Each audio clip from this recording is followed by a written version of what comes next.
गुम में किसी के प्यार में ईशान को लग गई है गोली।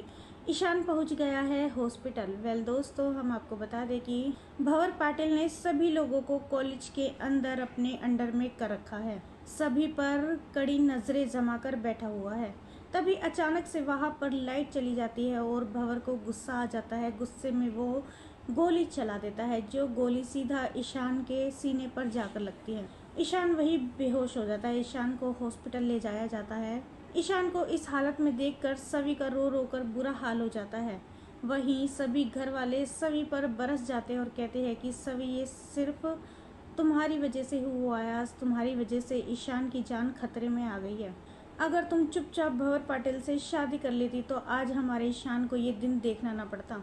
अगर हमारे ईशान को कुछ भी हुआ तो सभी उसकी जिम्मेदार सिर्फ और सिर्फ तुम रहोगी और इसके लिए हम तुम्हें कभी भी माफ नहीं करेंगे। वहीं सभी कहती है कि ईशान सर को कुछ नहीं होगा, आप सब भरोसा रखिए, ईशान सर जल्दी ही ठीक हो जाएंगे।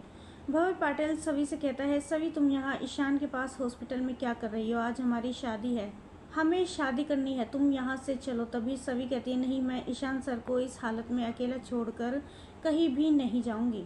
मैंने तुमसे मना किया था ना कि मैंने तुम्हारे कहने पर तुमसे शादी करने के लिए मैं तैयार भी हो गई थी, मंडप में भी बैठ गई थी, लेकिन तुमने फिर भी गोली चला दी।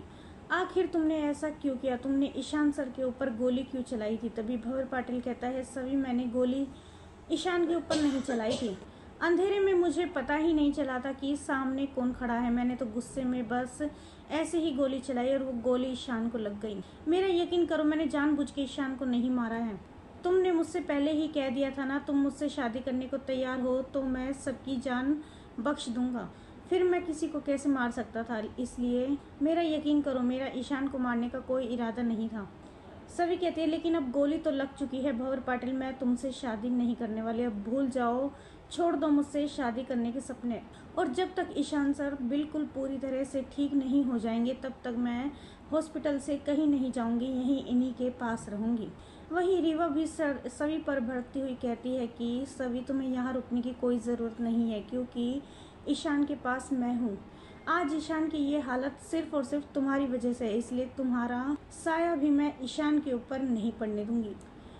दोस्तों, सीरियल में इस ट्विस्ट को लेकर आप कितने एक्साइटेड है, हमें अपनी राय कमेंट्स में ज़रूर बताइएगा।